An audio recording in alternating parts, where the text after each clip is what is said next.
গরু জবাই নিষিদ্ধ, গরু খাওয়া যাবে না। গরু জবাই নিষিদ্ধ হয় পশ্চিমবঙ্গে, মোদীকে গ্রেফতার করেছে পুলিশ। ওর এত বড় কলিজা কিভাবে হয় যে এবার কোরবানির ঈদে পশ্চিমবঙ্গে কোনো পশু জবাই করতে দিবে না? পশ্চিমবঙ্গের মুসলমানদেরকে বলবো, দরকার পড়লে এবার কোরবানি শুভেন্দু অধিকারীকে দিয়েই শুরু করো। না খেয়ে থাকেন তো বর্ডারে কোনো ব্যবসা করেন না, ইন্ডিয়া থেকে একটা কিছু নিয়েন না। শুভেন্দু আপনার পা ধরবে যে বাবারে আমি তার তুলে নিচ্ছি, এই কাঁটাতারের বেড়া তুলে নিচ্ছি, তোরা কি চাস তাই দিব। খালি ধৈর্য ধরে একটা বছর ভারতের কোনো পণ্য ঢুকতে দিন না। ভারত আমাদের চূড়ান্ত দুশ্মন, মুসলমানের দুশ্মন, যার জ্বলন্ত প্রমাণ হচ্ছে নরেন্দ্র মোদী আর এই শুভেন্দুর মতো খাটাস। আজকে হৃদয় রক্তক্ষরণ হয়, মুসলমান বাঘের মতো গর্জন দিয়ে 1 ঘন্টা বাঁচতে চায়, বিড়ালের মতো মুসলমান 100 বছর বাঁচতে চায় না। এটা মুসলমানের ইমানই মুজিজা। পশ্চিমবঙ্গের কোরবানি নিষেধাজ্ঞার আগুন এবার আছড়ে পড়েছে বাংলাদেশের উত্তাল রাজপথে। ওপার বাংলার বিজেপি নেতার বিতর্কিত এক সিদ্ধান্তের প্রতিবাদে এপার বাংলা থেকে এমন এক বিস্ফোরক এবং চরম হুঁশিয়ারি দেওয়া হয়েছে, যা দুই বাংলার রাজনৈতিক অঙ্গনে বিশাল এক ভূ রাজনৈতিক আলোচনার জন্ম দিয়েছে। কোন মুসলমানের ধর্ম নিয়ে অবমাননা করার ক্ষমতা ডোনাল্ড ট্রাম্পেরও নাই, সেখানে তো শুভেন্দু অধিকারী একটা সামান্য পুঁটি মাছ। চন্দ্রনাথ রথ হত্যাকাণ্ডে এবার পুরোপুরি ফেঁসে গেলেন শুভেন্দু অধিকারী। মুখ্যমন্ত্রীর গদিতে বসার 1 সপ্তাহ পেরোতে না পেরোতে নিজের পদ হারাতে চলেছেন তিনি। নিজের সবচেয়ে কাছের এবং দীর্ঘদিনের বিশ্বস্ত পিএসকে কি নিজের নির্দেশেই চিরতরে সরিয়ে দিয়েছিলেন শুভেন্দু? সীমান্তে যদি আর একটা হত্যাকাণ্ড ঘটে, একটা লাশের বিনিময়ে 10টা লাশ সীমান্তের ওই পারে পৌঁছে যাবে। ভারতে ঈদের নামাজ বন্ধ করে দেওয়ায় এবং কুরবানি বন্ধ করে দেওয়ায় রীতিমতো খেপেছে শুভেন্দু অধিকারীর বিরুদ্ধে সকল মুসলিমরা এবং হিন্দুরাও। ইতিমধ্যে শুভেন্দু অধিকারীকে গণধোলাই দেওয়া হচ্ছে এবং পদত্যাগে বাধ্য করতে যাচ্ছে, আন্দোলন জোরদার হচ্ছে। ক্ষমা চেয়েও শেষ রক্ষাটা হলো না শুভেন্দু অধিকারীর। আসুন বিস্তারিত ভিডিওটি লাইক করে শেষ পর্যন্ত দেখতে থাকি। ব্যবসা করেন না, ইন্ডিয়া থেকে একটা কিছু নিয়েন না। শুভেন্দু আপনার পা ধরবে যে বাবারে আমি তার তুলে নিচ্ছি, এই কাঁটাতারের বেড়া তুলে নিচ্ছি, তোরা কি চাস তাই দিব। খালি ধৈর্য ধরে একটা বছর, খালি ধৈর্য ধরে একটা বছর ভারতের কোনো পণ্য ঢুকতে দিন না। যত আমাদের বর্ডার এলাকার মানুষ আছেন রাত দিন পাহারা দেন যাতে ইন্ডিয়া থেকে একটা জিনিসও না ঢোকে। কি হয়েছে? 10টা গরু দিতাম, এবারে ভাগে গরু দিব। ইন্ডিয়ান গরু দরকার নেই। আল্লাহ কি আমাকে বলছে যে না তোমাকে গোটা গরুই দিতে হবে? আমার যা আছে তাই দিয়ে দিব। ইন্ডিয়ান গরু নিয়েন না। দেখ, ইন্ডিয়ার গরু যদি আপনি না নেন, গরুর ঘাস খাওয়ার মতো ঘাস পাবেন না। ওদের আম, এটা আম আমাদের এখানে বিক্রি না করলে কোথায় বিক্রি করবে বলেন তো? আমের কোনো কোল্ড স্টোরেজ নেই। পেঁয়াজ আমাদের এখানে বিক্রি না করলে ওদের কোনো কোল্ড স্টোরেজ নাই পেঁয়াজ রাখার। পেঁয়াজটাতে পিসা পেস্ট করে বরফ করবে, সে সব ফ্যাসিলিটিও কলকাতার নাই, আদার নাই, রসুনের নাই। তা আমার কাছে না দিলে কার কাছে দিবে?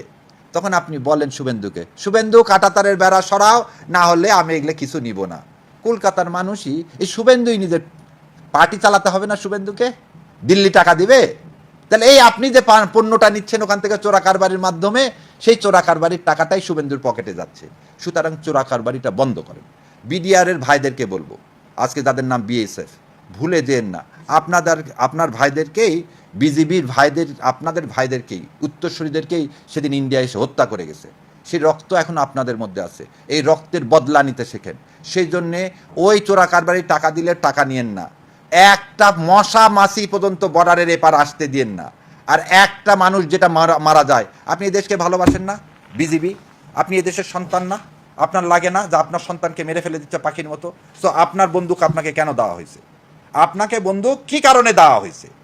সো আপনার জবাবটা হবে গুলি না, আপনার জবাব হবে যাতে ওই বর্ডার থেকে একটা জিনিস এপারে না আসে।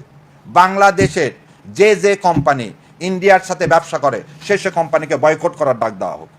রাজনৈতিকভাবে, সামাজিকভাবে যারা ইন্ডিয়ার সাথে সম্পর্কিত আছে, যারা ইন্ডিয়া থেকে জিনিসপাতি নিয়ে এসে এদেশের মার্কেটকে ইন্ডিয়ার মার্কেটে পরিণত করছে, সেই সব ব্যবসায়িকদেরকে, হাতে গোনা কয়েকজন ব্যবসায়িক, তাদেরকে বয়কট করা হোক। তবে ভাই উপকার করছে, বাংলাদেশের বিরাট একটা উপকার করছে। কিভাবে উপকার করছে জানেন?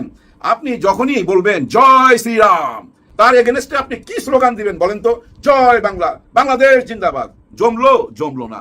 আপনি যখন জয় শ্রীরাম বলবেন, তখন যদি আপনি বলেন নারে তাকবীর, আল্লাহু আকবার, তাইলে না ভাই লোহাই কাটলো। লোহা দিয়েই তো লোহাকে কাটতে হয়, অন্য কিছু দিয়ে কাটতে পারবেন না। যার জন্য বললাম বিরাট বড় উপকার কইরা দিছে, তাদের ফেসটা আমরা দেখতে পাইছি, ভারতের চেহারাটা তখন দেখতে পাইছি। দেখেন কেমন গিট্টু মাইরা থুয়া গেছে ডক্টর ইউনূস, এই গিট্টু কেউ খুলতে পারতেছে না। গত 18 মাস ডক্টর ইউনূস যেভাবে সম্পর্ক রাখছে ওদের সঙ্গে, বর্তমান সরকার আইসা মিল মহব্বত করতে পারছে? করতে পারে নাই। কারণ ওই যে বলতাম না, ওয়ান ওয়ে রোডের মধ্যে ঢুকাই দিছে, ওইখান থেকে ইউ টার্ন নিতে পারবে না তো, ওয়ান ওয়ে রোড। যার জন্য দেখেন এই যে সীমান্তের মধ্যে আমাদের নতুন সরকার আসছে প্রায় 3 মাসের কাছাকাছি, এর মধ্যে 3 জনকে তারা হত্যা করছে এই সীমান্তে। গত পরশুদিন রাত্রে একজনকে হত্যা করছে। তার মানে কি বুঝছেন, সম্পর্ক ভালো না, ভালো হইতে পারে না। কারণ কি জানেন, ওই যে ওয়ান ওয়ে রোডের মধ্যে ঢুকাই দিছে তো, নির্বাচনের 3 দিন আগে যেসব চুক্তিপত্র কইরা গেছে ডক্টর ইউনূস, ওই চুক্তি থেকে তো কেউ বাইর হইতে পারলো না। বাইর হইতে পারছে? ওই চুক্তি থেকে বাইর হওয়ার সুযোগ ছিল ভাই, 60 দিনের জন্য একটা দরজা খোলা ছিল। এই 60 দিনের মধ্যে ওই চুক্তি আপনি বাতিল করতে পারতেন। 60 দিন পার হয়ে গেছে, বর্তমান সরকারের বয়স 70-72 দিন হয়ে গেছে তো, আর বাতিল করতে পারবে না। যার জন্য সমস্ত দায়িত্ব এখন ডক্টর ইউনূসের ঘাড়ে। সবাই কিন্তু এখন ওই ডক্টর ইউনূসকে দোষারোপ করতেছে, কিন্তু ওই 60 দিনের সুযোগটা কেন নিলেন না? না নেওয়াতে কি বোঝা গেল? এখন ডক্টর ইউনূসের বিচার চায়। বাটপার ডক্টর ইউনূস, আপনি এই সরকারের বিরুদ্ধে কথা বলেন না কেন? এখন তো এই সরকার দেশ চালাইতেছে, হামের প্রবলেম হলে সরকার জবাব দিবে। আর ওই চুক্তিটা কেন বাতিল করা হলো না? সরকার জবাব দিবে। সরকার নিয়ে কোনো কথা বলেন না, কারণ ওই যে একটা টেলিফোন করছিল আপনারে, কেমন আছেন আনিস আলমগীর সাহেব, ওই যে পুতু হয়ে গেছেন, এত খুশি হয়ে গেছেন, ভাষণের নামটা মুখে নিতে এখন লজ্জা লাগে, তাই না? নিশ্চয়ই লজ্জা লাগে, না হলে ভাষণের নাম কেন আপনি মুখে নেন না? সরকারের নাম মুখে না নিয়া ওই যে সরকার চলে গেছে সব কিছুর জন্য সে দায়ী। আর বাটপার করে চিল্লান। ওই যে আলী রিয়াজ একজন আছে, সেও নাকি আরো বড় বাটপার, যে কোনো চ্যানেলে যায় ওই একই কথা বলে, শুনতে বিরক্ত হয়ে গেছি। কেন যে ওনাকে ডাকে জানি না। এবার প্রতিবেশী দেশ ভারতের বুকে আতঙ্ক ছড়াতে বাংলাদেশের ক্ষমতার কেন্দ্রবিন্দুতে এমন এক ব্যক্তিকে বসানোর পরিকল্পনা হচ্ছে, যার নাম শোনার পর মোদির রাতের ঘুম হারাম হয়ে গিয়েছে। আজকের সবচাইতে গুরুত্বপূর্ণ খবর হলো, তারেক রহমানের আসন্ন মন্ত্রিসভায় স্বরাষ্ট্রমন্ত্রী পদে লুৎফুজ্জামান বাবরের নাম উঠে এসেছে। তো দর্শক, কেন তারেক রহমান হঠাৎ এমন সিদ্ধান্ত নিচ্ছেন তা জানতে হলে পুরো ভিডিওটি দেখতে থাকুন। সেই সাথে কমেন্ট করে জানিয়ে দিন, আপনি কি চান স্বরাষ্ট্রমন্ত্রী পদে লুৎফুজ্জামান বাবরকে বসানো উচিত? যাই হোক, একটা সময় যাকে ফাঁসির সেলের অন্ধকার প্রকোষ্ঠে আটকে রেখে চিরতরে নিশ্চিহ্ন করার ঝক কষা হয়েছিল, সেই মানুষটি আজ ফিরে আসছেন দুর্দান্ত প্রতাপে।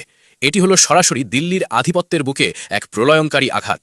প্রধানমন্ত্রী তারেক রহমানের আসন্ন মন্ত্রিসভায় স্বরাষ্ট্রমন্ত্রী পদে লুৎফুজ্জামান বাবরের অন্তর্ভুক্তির এই প্রবল সম্ভাবনার কথা উঠে এসেছে। স্বরাষ্ট্রমন্ত্রী পদে লুৎফুজ্জামান বাবরের নাম রাজনীতির ময়দানে রীতিমতো এক ভূমিকম্পের জন্ম দিয়েছে। বিশেষ করে স্বরাষ্ট্র মন্ত্রণালয়ের মতো স্পর্শকাতর আর সর্বোচ্চ ক্ষমতার কেন্দ্রবিন্দুতে তার পদচারণার কথা ভারতের বুকে রীতিমতো কাঁপন ধরিয়ে দিয়েছে। 2013 সালের 18 নভেম্বর চরম বিতর্কিত 10ম জাতীয় সংসদ নির্বাচনকে সামনে রেখে তৎকালীন প্রধানমন্ত্রী শেখ হাসিনা 66 সদস্যের এক বিশাল সরকার গঠন করেছিলেন। স্বাধীন বাংলাদেশের ইতিহাসে আকারের দিক থেকে সেটি ছিল সবচেয়ে বড় মন্ত্রিসভা। তবে এবার সেই পুরনো রেকর্ড ভাঙার দ্বার প্রান্তে বর্তমান সরকার। ক্ষমতায় শোনা যাচ্ছে এক বিশাল রদবদলের পদধ্বনি। বর্তমান মন্ত্রিসভার সদস্য সংখ্যা 49 জন, যাদের বেশিরভাগই দাপ্তরিক কাজে একেবারেই নবীন। এই অনভিজ্ঞতার কারণে সরকারের দৈনন্দিন কার্যক্রমে আমলাতান্ত্রিক জটিলতার যে দুর্ভেদ্য দেয়াল তৈরি হয়েছে তা ভাঙতেই এবার তারেক রহমান এক সুদূর প্রসারী মেগা প্ল্যান হাতে নিয়েছেন। তবে দেশের রাজনৈতিক হিসেব নিকাশকে ম্লান করে দিয়ে পুরো দেশের নজর এখন আটকে আছে নেত্রকোনা 4-এর সংসদ সদস্য লুৎফুজ্জামান বাবরের দিকে। দেশের আইন শৃঙ্খলা পরিস্থিতির আমূল উন্নতি এবং প্রশাসনকে শক্ত হাতে নিয়ন্ত্রণ করার জন্য বাবরকে স্বরাষ্ট্র মন্ত্রণালয়ে ফিরিয়ে আনার বিষয়টি এখন আর কোনো সাধারণ গুঞ্জন নয়, এটি একটি বজ্রপাত। 2001 সালে খালেদা জিয়ার নেতৃত্বাধীন সরকারে স্বরাষ্ট্র প্রতিমন্ত্রী হিসেবে দায়িত্ব গ্রহণ করার পর তিনি যেভাবে প্রশাসনকে নিজের হাতের মুঠোয় নিয়েছিলেন তা আজও রাজনৈতিক মহলে এক বিস্ময়। পুলিশ, গোয়েন্দা এবং পুরো রাষ্ট্রযন্ত্র চলত তার কড়া নির্দেশনায়। আর ঠিক এ কারণেই বাবরকে স্বরাষ্ট্র মন্ত্রণালয়ের দায়িত্ব দেওয়ার সম্ভাব্য বিষয়টি নয়াদিল্লির জন্য এক সাক্ষাৎ যমদূতের বার্তার মতো। লুৎফুজ্জামান বাবর ভারতের কাছে কখনোই কোনো সাধারণ বিরোধী দলীয় নেতা নন, তিনি ছিলেন তাদের সবচেয়ে বড় ত্রাস। এর পেছনে মূল কারণ খুঁজতে গেলে ফিরে যেতে হবে 2004 সালের সেই শ্বাসরুদ্ধকর ইতিহাসে। ওই বছরের এপ্রিলে চট্টগ্রামের CUFL ঘাটে ধরা পড়া বিপুল পরিমাণ অত্যাধুনিক অস্ত্রের চালানটি মূলত ভারতের বিচ্ছিন্নতাবাদী সংগঠন উলফার জন্য নিয়ে আসা হচ্ছিল বলে ভারতীয় গোয়েন্দাদের দাবি। সেই চালানে থাকা হাজার হাজার অ্যাসল্ট রাইফেল, রকেট লঞ্চার।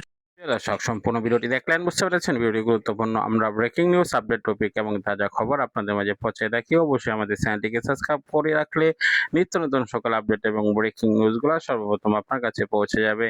ভিডিওটি শেয়ার করে সর্বত্র ছড়িয়ে দিন। দেখা হচ্ছে পরবর্তী ভিডিওতে। আসসালামু আলাইকুম রহমতুল্লাহ।